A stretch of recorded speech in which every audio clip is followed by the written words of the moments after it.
for November 16th. It'll be Formula One weekend with Shakur Stevenson taking on Edwin De Los Santos for the belt that became vacant once Devin Haney decided that he wanted to move up to 140 pounds and take on Regis Prograis. So, Tim, your thoughts on what we should expect from Shakur Stevenson and the power-punching southpaw, Edwin De Los Santos? It's interesting because you have a close stance battle, and we haven't seen Shakur. Well, we saw him against Herring. That was a close stance battle as well. And now what that means is southpaw versus southpaw. It's like orthodox versus orthodox. So, you know, the lead hands will be having a way to be able to travel. Shakur, I believe, has a better lead hand than Dos Santos. The punch of choice, I would say, that Dos Santos should focus on is actually the jab.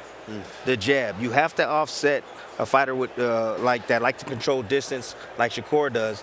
And for some apparent reason, man, I think Shakur might actually step on the gas. I don't see, you know, his last couple of fights, he's been actually standing in the pocket a little bit more. So that can be dangerous fighting against a power puncher like Dos Santos because he strikes like a cobra. He really does. And when you put pressure on him, he'll let his hands go. He's very reactive, very responsive when you put pressure on him. But I think it's going to be a great fight. Shakur Stevenson, again, a wizard in the ring. He can change the game plan like that without even being told. I think he wins the fight. But, you know, I'm very curious to see if something does land, you know, what's going to happen. I know it doesn't work quite like this, but we saw a guy tonight in Foster who beat De Los Santos, lost to Henry LeBron tonight. By the way, that was really a hell of a performance by Henry LeBron.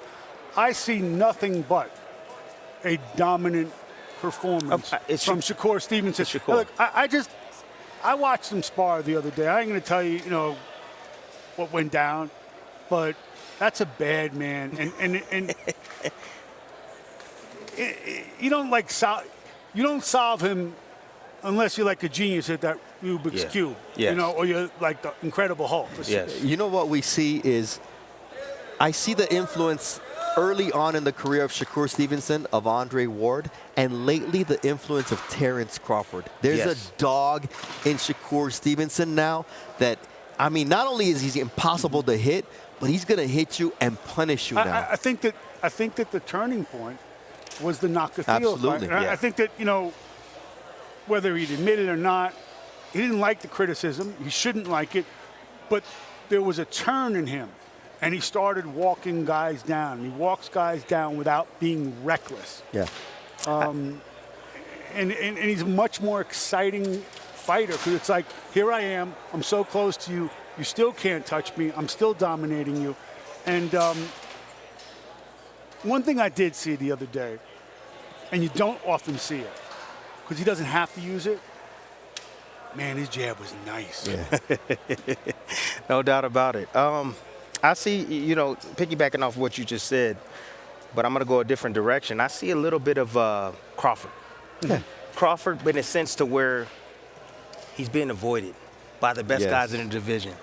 You know, he's become the boogeyman at 135. Nobody wants to face him. I think that De Los Santos is like Deshaun Porter for Terrence Crawford. You know he's on the other side, PBC, right? And they're bringing him in. He's a southpaw. He can punch. And it almost seems like they're testing. They're testing the waters with Dos Santos and kind of like... Why would they be testing, Tim? Because they want to know if Tank can handle him, I think, you know, if they're going to move in that direction. Because if you can make a Dos Santos fight, why can't you make a Tank fight? You know what I mean? That's the fight that we want to see. We want to see Tank in the ring with somebody with the same caliber, the same skills, and his nature, a killer. You know, we haven't seen Tank in the ring with any killer in recent times. I'll tell you what, down the line, and it was, I believe I read it first, and I hope I'm not wrong. I believe I read it first in Boxing Series. But I tell you who he's been DMing with is Teofimo. I know that's not right now, but down the line. Who, you talking about Tank or you talking about Shakur? No, Shakur. Okay. And we talked about it, among other things, in our conversation. Down the line, I mean, you can talk about Tank all you want, but eventually they're going to get there. And eventually, Teofimo and Shakur. That'll be a high-skilled level fight. All right, maybe this one's not high-skill, but it's going to be all action, and that's going to be the co-main event. Also a world title on the line as champion Emanuel Navarrete will put his WBO junior lightweight title on the line against Robson Conceição, the last man to fight Shakur Stevenson.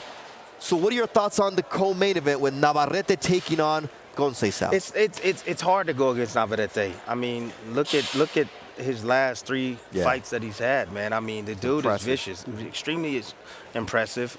He has his way of going about it in the inside the ring. He has punching power, high volume, does things that's unconventional that works for him, breaks a ton of rules and gets away with it, you know, because of his length and because of his power. But again, the high guard.